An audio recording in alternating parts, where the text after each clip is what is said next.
Assalamualaikum warahmatullahi wabarakatuh. Perkenalkan, nama saya Anissa Mulia Utami dengan nomor BB 19 10 86 20 30. Di sini saya akan menjelaskan tentang biografi Soehogi. Soehogi lahir di Jakarta tanggal 16 Desember tahun 1942 dan meninggal di Gunung Semeru tanggal 16 Desember tahun 1969 pada umur 26 tahun. Ia adalah seorang aktivis Indonesia Tionghoa yang menentang kediktatoran berturut-turut Presiden Soekarno dan Soeharto.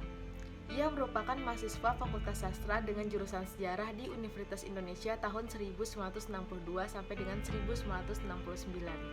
Su adalah seorang etnis Tionghoa Katolik Roma.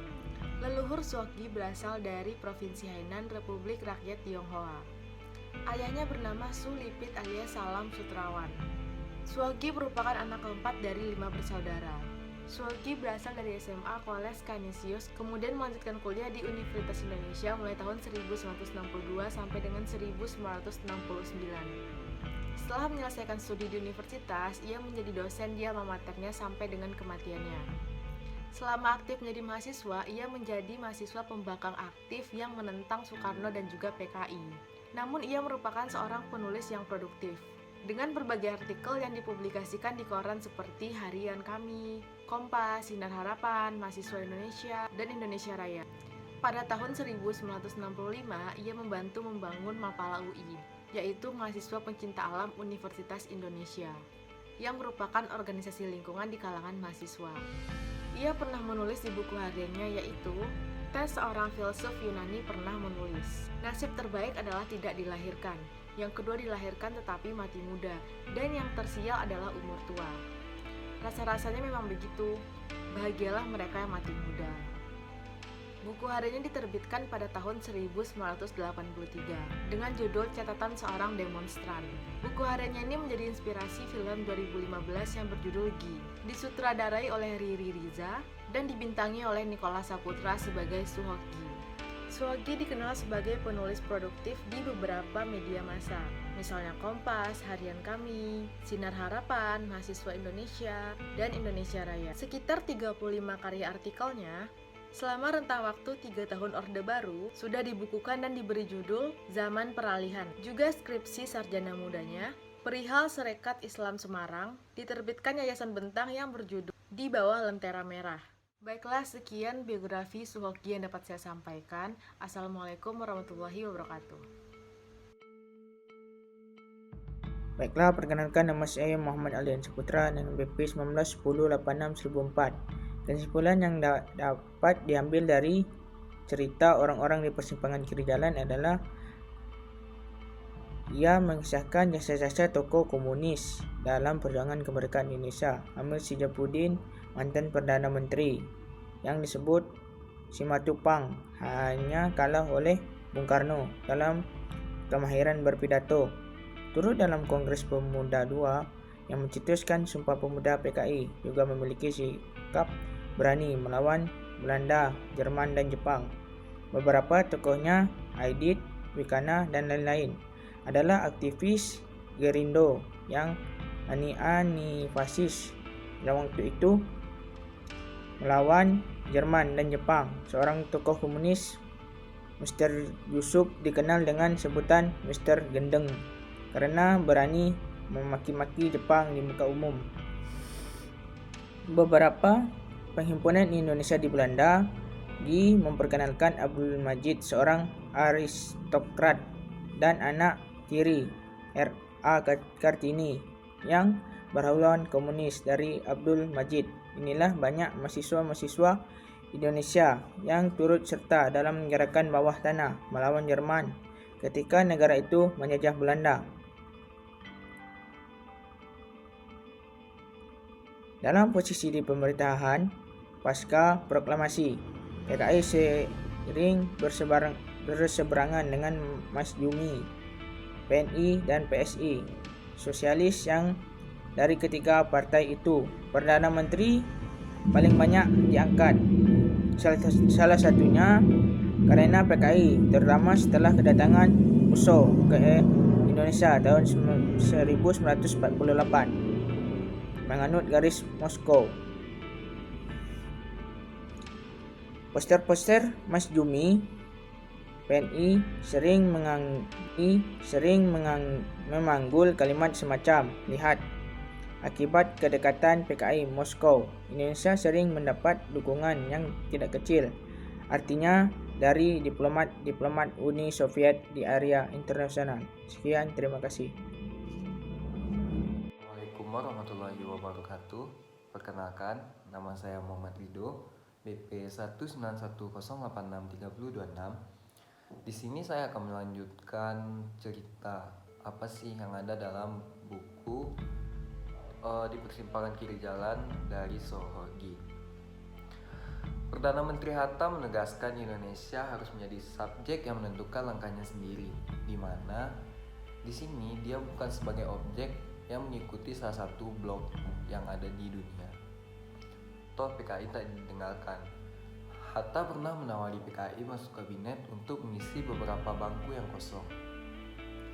Yang menarik di sini dari kabinet masa itu adalah pencerca yang diberi kuasa rupanya tidak lebih hebat dari orang yang dulunya dicerca.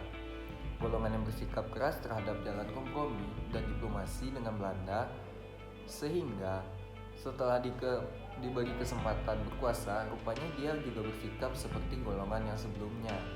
Amir Syarifuddin meletakkan jabatan setelah ia dituduh gagal dalam Renville. Padahal secara teoritis, mundur dari kekuasaan, menyerahkan negara merupakan alat terpenting dalam perjuangan, adalah sebuah kesalahan fatal bagi kaum Leninis. Bersamaan dengan itu, situasi sosial di masyarakat yang berada di kaum bawah dibakar oleh pemuda-pemuda revolusioner. Aidit menulis di Koran Baru pada Juni 1947 dengan berapi-api juga disertai rasa kecewa, di mana kaum buruh dan kaum tani adalah pihak yang kali ini paling menderita.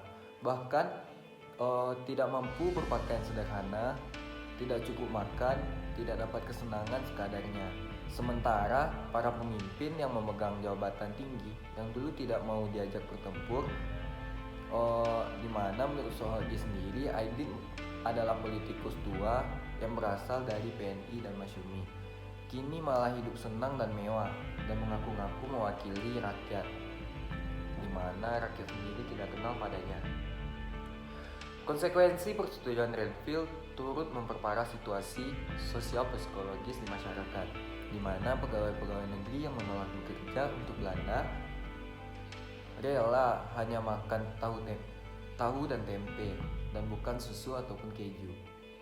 35.000 tentara yang hijrah ke wilayah Republik, 100.000 pemuda yang tak lagi memanggul senjata akibat kebijakan rasionalisasi tentara-tentara yang pernah ditinggalkan oleh pemerintah.